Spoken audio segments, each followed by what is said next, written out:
Hello and welcome. उम्मीद है कि आप सब ठीक होंगे। आज मैं आप सबके लिए एक और पौधे के बारे में जानकारी लाए हूँ। मे भी आपने देखा होगा या नहीं देखा होगा। ये जो आप स्क्रीन पे देख रहे हैं, इसको देखकर आपको पता चल गया होगा कि आज हम किस पौधे के बारे में बात करेंगे, यानी आज का जो टॉपिक होगा वो किस मुतालिक होगा। कई लोग तो इसे जानते होंगे तो कई लोग ने नहीं, मगर ये गारंटी मैं ज़रूर दे सकती हूँ कि इसको सभी ने खाया होगा। ऑफ कोर्स आज हम पल्सेस के बारे में बात करेंगे, यानी जो पल्सेस यानी जो दाल का पौधा होता है वो दिखने में कैसा होता है और आप इसको इजीली कैसे पहचान और उगा सकते हैं अपने घर में। आप देख सकते हैं स्क्रीन पे कि ये पौधा दिखने में कैसा होता है जब भी हम इसको ज़मीन में लगाते हैं। देखिए इसके लीव्स का स्ट्रक्चर कैसा होता है और देखिए इसके पल्सेस आने शुरू हो गए हैं। आप देख सकते हैं स्क्रीन पे कि जब ये अंदर ही होते हैं और पौधा निकल आ जाता है और वो किस तरह दिखता है। आप स्क्रीन पे देख सकते हैं कि ये दिखने में कैसा होता है जब हम बीज ज़मीन में लगाते हैं। तो अत लज़ेदार गुले छे इस काशिर पर राजमा दाल कुल बनान, और हम इसको उर्दू में छोला या ग्राम या दाल का पौधा बोलते हैं। एंड इन इंग्लिश वी से रेड किडनी बीन्स, यानी हम इनको इंग्लिश में किडनी बीन्स के नाम से जानते हैं। आप देख सकते हैं स्क्रीन पे कि ये दिखने में कैसे होते हैं। अब आप वीडियो को ज़रूर देखना, एंड तक देखना, और आपको समझ आ जाएगा ईज़िली कि ये पौधा दिखने में कैसा होता है और आप उसको ईज़िली कैसे पहचान सकते हैं। बस वीडियो में एंड तक ज़रूर रहना। और जहाँ से इस पौधे का जन्म होता है, यानी जहाँ से ये अपनी ज़िंदगी की शुरुआत करता है, वो है इसके सीड्स। आप देख सकते हैं स्क्रीन पे कि इसके सीड्स दिखने में कैसे होते हैं और इन्हीं सीड्स को ज़मीन में लगाने के बाद ये कुछ इस तरह दिखते हैं। आप स्क्रीन पे देख सकते हैं कि हम इनको between the months of March and April इनको लगाते हैं, यानी स्प्रिंग में इनको हम ज़मीन में लगाते हैं और थोड़ा सा टाइम होने के बाद ये कुछ इस तरह दिखते हैं। आप स्क्रीन पे देख सकते हैं कि जैसे हम पटेटोज़ को लगाते हैं वैसे ही पल्सेस को भी ज़मीन में हम लगाते हैं। जो पटेटो होता है उसका हम ज़मीन में एक ही पार्ट लगाते हैं, यानी वो एक ही होता है, लेकिन जो पल्सेस होती है हम इनको दो तीन एक ही जगह पे लगाते हैं, क्योंकि अगर एक को कोई कीड़ा भी खा जाए तो दूसरा आ जाता है, यानी दो तीन हम इसको लगाते हैं। दो हम मैक्सिमम ज़मीन में लगाते हैं एक जगह, और फिर थोड़ा सा टाइम होने के बाद ये मेच्योर हो जाते हैं। आप स्क्रीन पे देख सकते हैं ये दिखने में कैसे होते हैं। इनको ज़्यादा टाइम नहीं निकलता है, बस एक महीने में ही हमारे पल्सेस तैयार हो जाते हैं और मेच्योर हो जाते हैं और उसके बीन्स आने शुरू हो जाते हैं। ये किडनी बीन जो होते हैं, आप स्क्रीन पे देख सकते हैं यहाँ पे इसकी सारी स्टेजेस मैंने दिखाई है और इसकी डिफरेंट स्टेजेस क्या होती हैं। पहले ये बीज से लेकर एक बड़े से पौधे तक कैसे अपनी स्टेजेस क्रॉस करता है। देखिए इस बीनस की बहुत सारी वैरायटीज़ हैं, यानी 100-200 वैरायटीज़ तो होगी ही, लेकिन जब भी हम कोई भी दाल का पौधा ज़मीन में लगाता है तो पौधा तो सेम रहता है, लेकिन जो इसका फ्रूट है वो डिफरेंट तरीके से निकलता है। And these are the flowers of this kidney bean plant. You can see on this screen कि इसके फ्लावर्स दिखने में कैसे होते हैं। आप कंफ्यूज नहीं होना, इसके फ्लावर्स वाइट भी होते हैं, पिंक भी होते हैं। कहीं जगह पे वाइट निकलते हैं तो कहीं जगह पे पिंक कलर निकलते हैं। आप इन फूलों को भी ईजिली देखकर पहचान सकते हैं कि ये इस किडनी बीन्स का ही पौधा है, यानी ये दाल का ही पौधा है। And these are the leaves of this dal plant. You can see on the screen कि इस दाल के पौधे के जो पत्ते होते हैं वो दिखने में कैसे होते हैं और ये कितने स्मूथ और कितने थिन होते हैं। और आप सब इनको देखकर भी इजीली पहचान सकते हैं कि ये पल्सेस के ही पौधे हैं। और जब पौधा मैच्योर हो जाता है तो वो कुछ इस तरह दिखता है। आप स्क्रीन पे देख सकते हैं कि फिर ये हमारे पल्सेस बनने शुरू हो जाते हैं। पहले कैसे होते हैं और बाद में कैसे हो जाते हैं। आप स्क्रीन पे देख सकते हैं कि these are the difference between unripe and ripe pulses. You can see on the screen कि इन्हीं को हार्वेस्ट करने के बाद हम इनको सुखाते हैं और फिर इनके पल्सेस निकालते हैं अंदर से। आप स्क्रीन पे देख सकते हैं कि यहाँ पर मैं आप सबको सब कुछ दिखाऊंगी।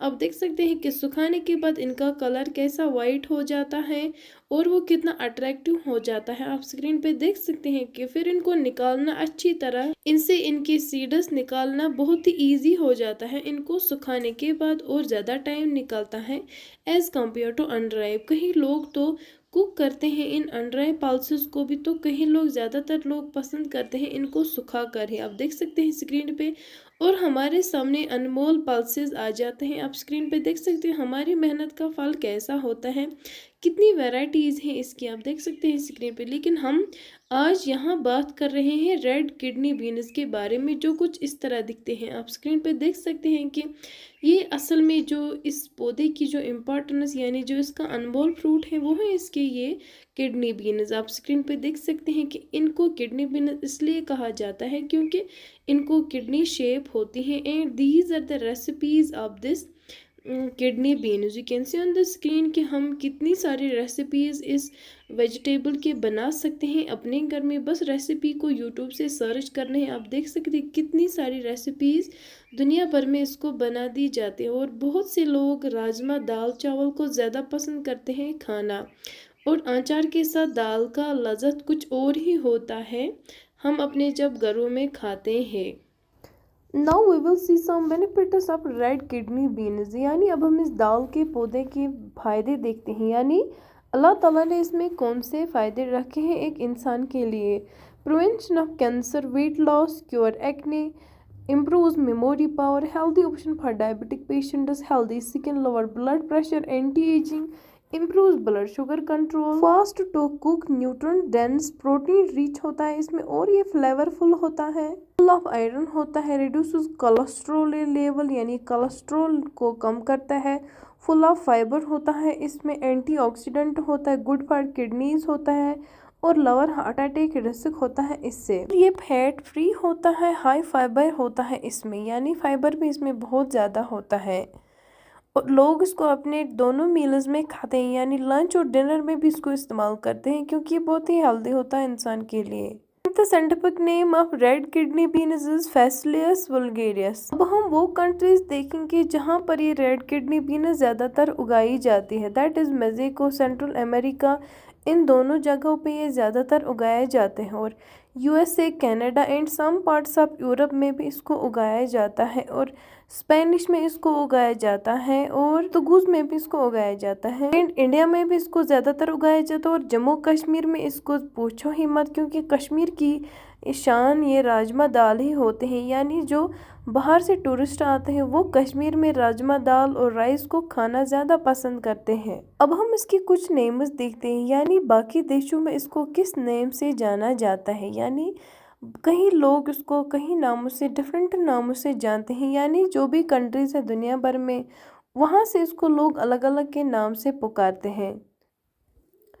इंग्लिश में इसको किडनी बीन्स कहते हैं, स्पेनिश में इसको फ्रिजोल रोजो कहते हैं, पुर्तगाल में इसको वर्मेलहो कहा जाता है, और गुजराती में इसको राजमा लाल कहा जाता है। हिंदी, उर्दू और नेपाली में इसको राजमा बोलते हैं। पाकिस्तान में इसको सुर्ख लोबिया या रेड लोबिया बोला जाता है।